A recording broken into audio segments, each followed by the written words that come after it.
લોકશાહીના આ પવિત્ર અવસરે આજે પાણી પુરવઠા મંત્રી ઈશ્વરસિંહ પટેલે પોતાના વતન હાંસોટ તાલુકાના કુડાદરા ખાતે પોતાના મતાધિકારનો ઉપયોગ કરી લોકશાહીના પર્વમાં સહભાગી બન્યા હતા।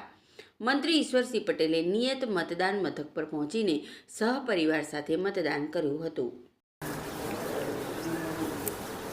આજે સ્થાનિક સ્વરાજ્યની સંસ્થાઓની ચૂંટણીમાં ઇલેક્શન મતદાન પ્રક્રિયા છે, શું કહેશો આ અંગે?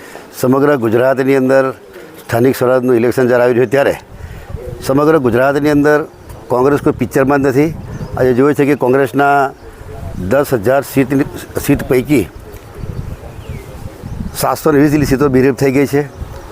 અંકલેશ્વરની વાત કરીએ ત્યારે 3 તાલુકા પંચાયતની સીટો અને 1 જિલ્લા પંચાયતની સીટો બિનહરીફ થઈ છે।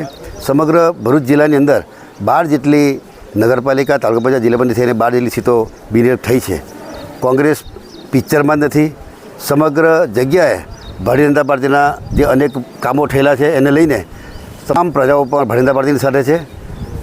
અને જે પ્રકારે ગરમીના દિવસો છે ત્યારે તમામ મારા મતદાર ભાઈઓને અપીલ કરું છું, તમામ ભાઈ બહેનો 11 વાગ્યા પહેલાં ગરમી પડે પહેલાં મતદાન કરે અને ભારતીય જનતા પાર્ટીના તમામ ઉમેદવારોને ભવ્ય અપાવો એવી સૌની વિનંતી કરું છું।